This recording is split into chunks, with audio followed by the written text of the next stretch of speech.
The Castlevania series is home to an incredible amount of iconic characters it's introduced throughout the years. From the members of the famous Belmont clan to the Morris clan, even high schoolers, characters of all kinds from far and wide entangled to the fight against the Dark Lord Dracula throughout the series. While all of them have lended their strength in impactful ways, there is one group of characters that was instrumental in the saga of Castlevania that doesn't get enough attention. This, of course, is the Lecarde Clan. The Lecarde Clan was first introduced in Castlevania Bloodlines for the Sega Genesis / Mega Drive depending on where you lived in 1994. The game would have two playable protagonists this time around. John Morris of the Morris Clan and current wielder of the Vampire Killer Whip, and Eric Lecarde of the Lecarde Clan, the current wielder of the Alucard Spear. Similar to the Belmonts with the Vampire Killer Whip, the Alucard Spear would be entangled to the destiny of the Lecarde Clan and would become one of the most important weapons in this series. At the time of its release, there wasn't much to be said about Eric Lecarde or his weapon, especially due to mistranslations across the different releases of Bloodlines. Eric's weapon is called the Alucard Spear in both the Genesis and Mega Drive versions, but it was most likely always intended to be a reference to Castlevania 3's Alucard. It was just a weapon Eric used to differentiate his playstyle to John Morris, with no major narrative importance yet. It wasn't until 4 years later, with the Sega Saturn port of Symphony of the Night, that Eric's weapon would become a bit more interesting. Akumajo Dracula X, Nocturne in the Moonlight, is the Japanese exclusive version of Symphony of the Night, released a year after its original release and would have a few more areas and items added to it, including the spear. This time, it was appropriately named the Alucard Spear and could be used by Alucard in the game. It's a two-handed weapon that can be found in the new area Hellgarden, and it's pretty powerful, especially doing the fighting game inputs with it. In its in-game description, it's implied Alucard has used the spear before, but it doesn't go into detail here. Finally, in 2006, for the release of Portrait of Ruin on the DS, the Alucard Spear and the Lecarde Clan's importance would finally be made realized in the games. We'll talk about Portrait of Ruin's narrative in a bit, but it's really important to highlight the Alucard Spear becoming defined here. There's a side quest called the Spear of Legend, and what did you know it, the person giving the side quest is Wind, better known as Eric Lecarde from Castlevania Bloodlines. Eric tells Jonathan Morris before the side quest, "Become a master of the javelin, I will then bequeath you my spear." After grinding with the javelin for 10 minutes, Eric will give you his weapon, the legendary Alucard Spear.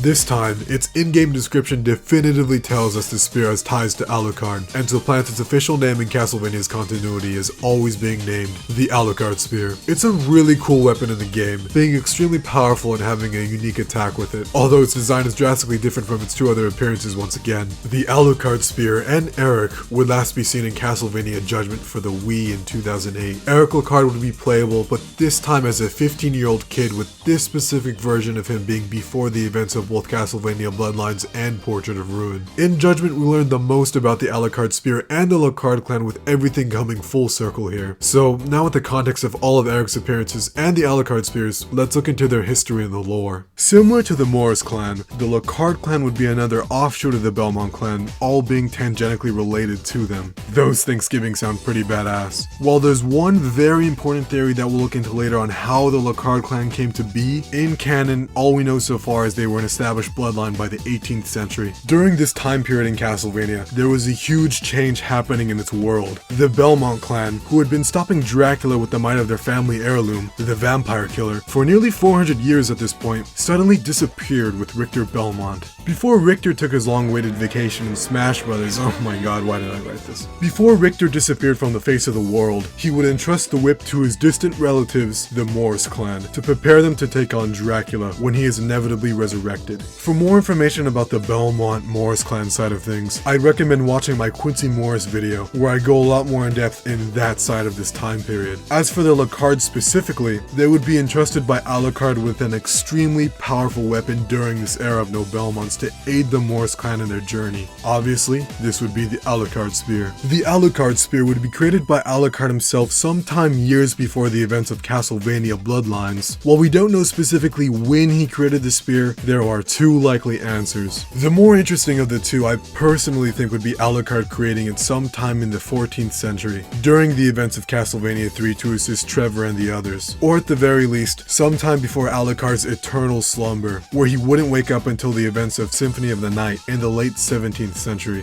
This would tie into him reclaiming his spear in Symphony of the Night, the Sega Saturn version of course. Another possible point is sometime in the 18th century, made specifically because of the disappearance of the Belmonts. With them gone, Alucard would orchestrate the Morris Clan and the Lecarde Clan to work together to form this new defense for Dracula's resurrection. Then after, Alucard went with Richter to Smash Brothers or something, I don't know. There's really no definitive answer for the two went after Symphony of the Night. Damn, we really need a Quincy Morris game. Anyway, the spear's power would complement the vampire killers, and the two weapons in conjunction would allow for the full power of the vampire killer whip, even to those who aren't directly part of the Belmont clan itself. With the two legendary weapons given to the closest related family members of the Belmonts, Alucard and Richter had created this new defense for the world. The Morris and Lecarde clans would train with their legendary weapons for about 90 years. Thankfully, Shinoa took care of a premature resurrection of Dracula while they were, giving us one of the best games in the series. Oh my god, I'm serious. Go play it if you haven't. It's so good.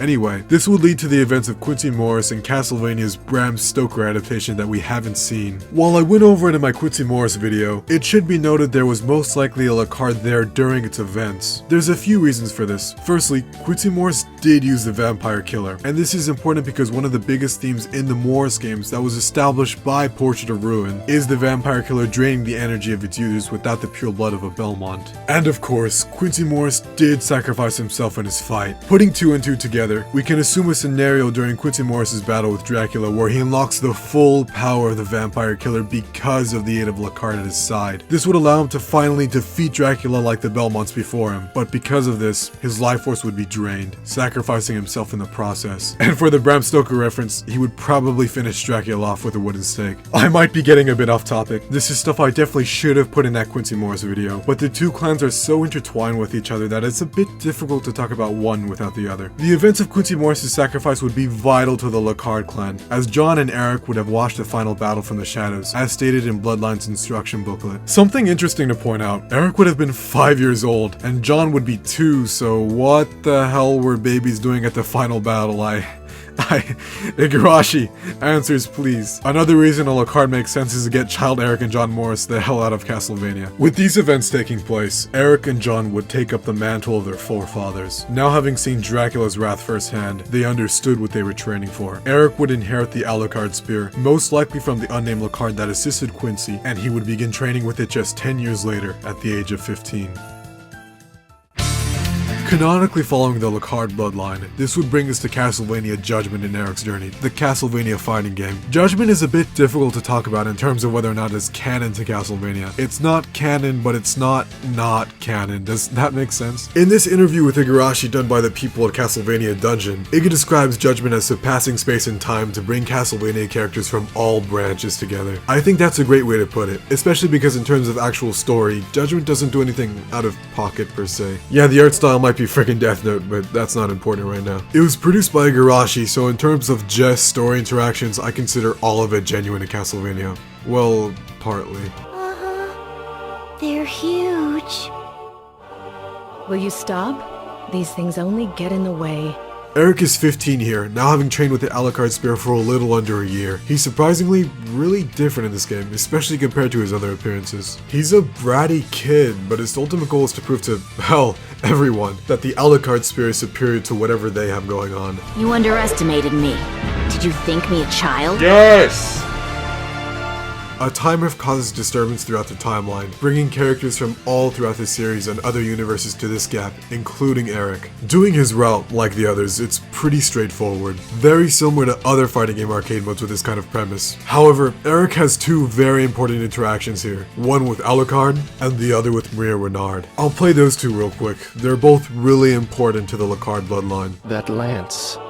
It has been ages. Are you of House Lecarde? It was you who entrusted my family with this spear. Quite. And the Morris clan, how fare they? I've been thinking, so long as I have this lance, who needs their whip? The spear is a tool to complement the power of the whip, nothing more.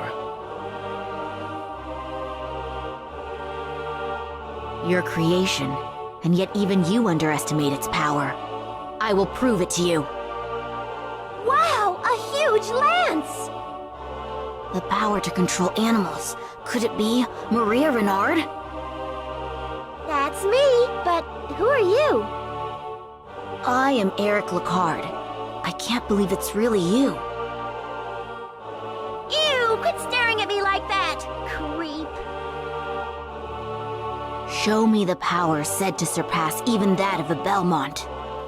Eric, with the guidance of Aeon, defeats the Time Reaper and the timeline is restored. He's just a kid, so I think they were trying to show how much he would grow up, becoming one of the most badass Castlevania characters in the process. A different approach to him, but I do love where his character goes after this, so I understand why they made him act like this to a certain extent. They actually did this with a lot of its characters, but I'll definitely talk about Judgment on its own one day. Anyway, Eric's epilogue would foreshadow Castlevania Bloodlines. With his time-jumping side story over with, 10 years later, Eric Lecarde with John Morris would face their destiny.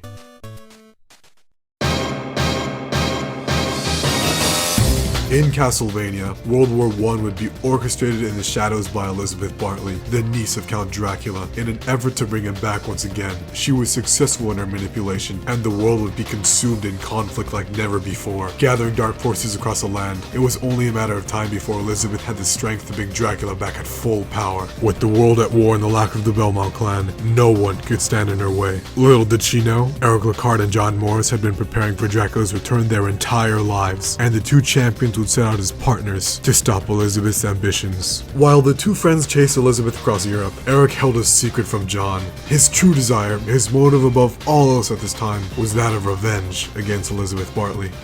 I don't know if it was intentional from the Bloodlines developers at the time, but starting here would begin a tragic trend in the Lecarde family. Eric's motive throughout this game is one I didn't even know before researching this video, but once I found out, I felt really sad for him and his descendants. Although brief in Bloodlines' instruction booklet, the explanation is enough to tie into future events in a cohesive way. Eric Lecarde had an unseen love interest before the events of the game, named Gwendolyn. We don't know much of anything else about her. However, it's stated Elizabeth Bartley turned her into a vampire. I think those of you who played Portrait of Ruin know what I mean, as people Eric are close to seem to have to suffer from turning into vampires. Tragically, Eric didn't master the Sanctuary spell at this point in time, the cure to vampirism. Although we don't have a definitive answer on what happened to Gwendolyn, reading between the lines, one can make many assumptions on what did. Whatever her ultimate fate was, it was enough to consume Eric with a burning desire for revenge against the vampire that did this to his loved one. As the war raged on, Eric and John cornered Elizabeth and her forces at Castle Proserpina.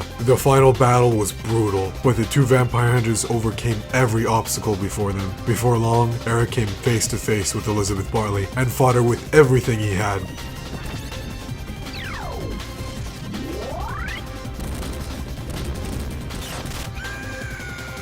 Eric had avenged his loved one. However, he was too late in defeating her. Elizabeth had gathered enough dark power to revive her uncle Dracula. The time finally came. Eric Lecarde and John Morris would fulfill their birthright in the fight of their lives. They performed the ritual necessary to unlock the full power of the vampire killer, and now John had everything he needed to fulfill his destiny, like the Belmonts before him. With the combined strength of the Lecarde and Morris clans, Dracula was defeated. Having fulfilled their duty and saved the world, the two friends took time to recover after the harsh battle they had waged over the forces of darkness. While Eric was fine, it became apparent John wasn't going to heal the same. The vampire killer's full power had taken its toll on John Morris, and he would not regain his full strength. The continued use of the vampire killer by those who did not have the full blood of a Belmont would weaken the user, almost like a curse, a burden for the sake of the world. Before John died, he made Eric promise not to tell his son how to awaken the full power of the whip, hoping he would not suffer the same fate as him. 6 years later, Eric would fall in love once again, making way for the new generation of the Lecarde clan. His wife would give birth to twins, Stella and Loretta, both taking attributes from Eric and maybe even surpassing him in these fields. Over the years, Eric would train his daughters in the way of their clan, and they would both become powerful warriors just like him. Although neither one of them would inherit the Alucard spear, they understood its importance, and were taught the ritual necessary to unlock the true power of the vampire killer. As time passed, the world would once again be consumed in conflict. World War II would begin, and with all the death and destruction, preparations for Dracula to come back earlier than expected erupted with it. Eric would go investigate, telling his two daughters not to follow, as even he didn't know what was in store. When Eric did not return, Stella and Loretta followed despite his best wishes. After fighting their way through a surprisingly active Castlevania, what they found at the end would change their legacy forever.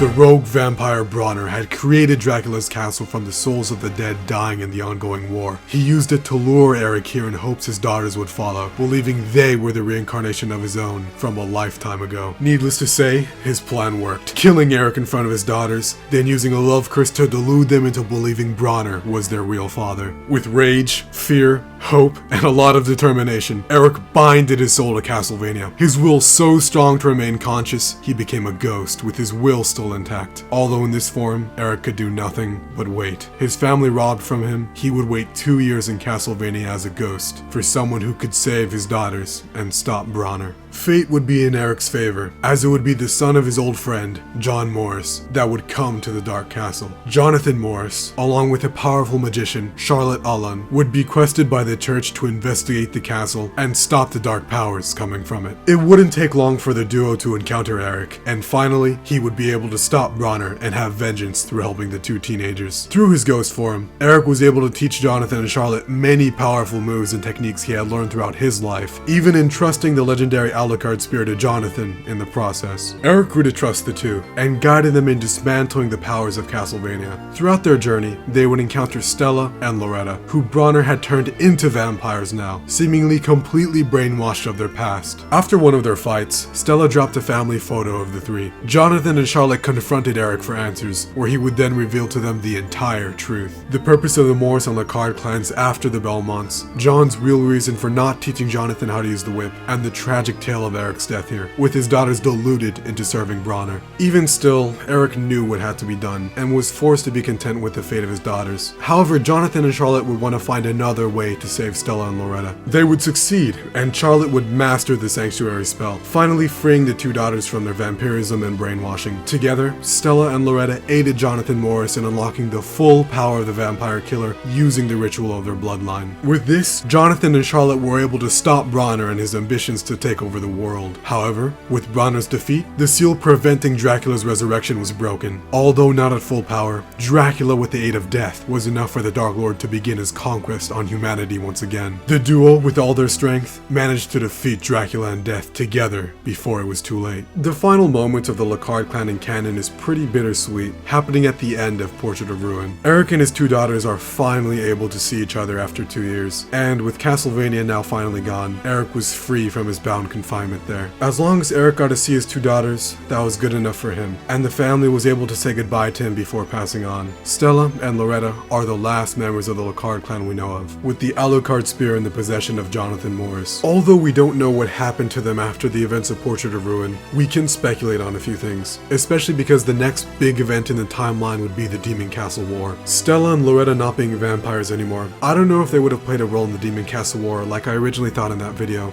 but it would be interesting to maybe see a new member of the Lecarde clan. It's certainly possible. As far as the Alucard spear, there's a lot of possibilities. I feel it could have either still been used by Jonathan Morris or maybe even passed down to Julius Belmont. Something else to consider, it's possible Alucard could have reunited with the spear as well, but if that were to happen, it would maybe have to be through someone involved in the Demon Castle War. As now that Grimoire of Souls is maybe canon to Castlevania again, we have to consider the fact Alucard doesn't recognize Jonathan or Charlotte in that game, which is pretty unfortunate. Wherever the Lecarde clan and Alucard spear ended up going after this is unknown. But looking at this end, one has to ask, how did they begin? I want to highlight a super important theory on how the Lecarde clan came to be. None of this is confirmed, but there are extremely heavy hints to this being the case. So, throughout the events of Symphony of the Night, Alucard and Maria Renard have a pretty decent bond where their friendship goes steadily through the game. It's nothing crazy, but it's enough for Maria to follow Alucard at the end, clearly concerned and grown attached to him. In the main games, this is the last time we see Maria in canon,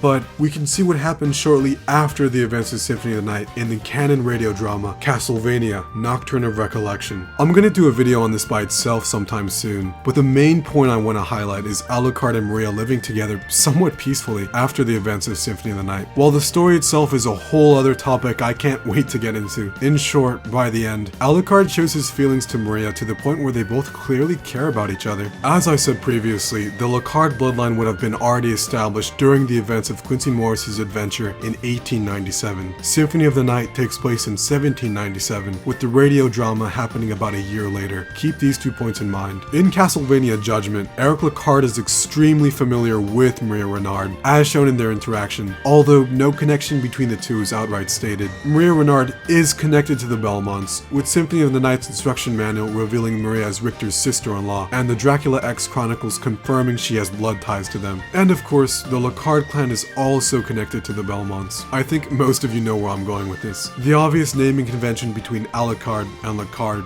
might not be such a coincidence. Seeing how tied Alucard is to the Lecarde Clan, it can be implied the Lecarde Clan is the result of Maria Renard and Alucard getting together, and I know some of you might be pissed at the idea. Honestly, I really think this theory is plausible, and I don't hate it. The opposite, in fact, I like it, and I think that's what Igarashi and his team were implying throughout Eric's appearances in the Castlevania series. But ultimately, with no definitive answer, it's left up to the player's interpretation. The Lecarde Clan's legacy is one of the most important in Castlevania, as you all saw, and researching this video, I found myself with a new appreciation for them. Although there's still gaps in their narrative, and still plenty of questions about their ultimate fate in the series, what we do know shows us a really awesome set of characters in this franchise that act as underrated guardians through a lot of its important events. Speculating the time periods of these characters and learning about them was really engaging, as through the games there are so many hints and clues, most of which end up as interpretation. I hope we see more of the Lecarde Clan and their weapon, the Alucard Spear, in Castlevania's very uncertain future, as I think there's still so much they can do with the concept, time periods, and characters. If you guys enjoyed this video, consider leaving a like and subscribing, but as per usual, I just hope you got something out of your time here. Alright guys, as a great man once said,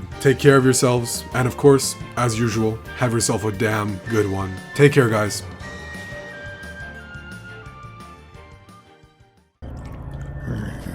Hasta luego.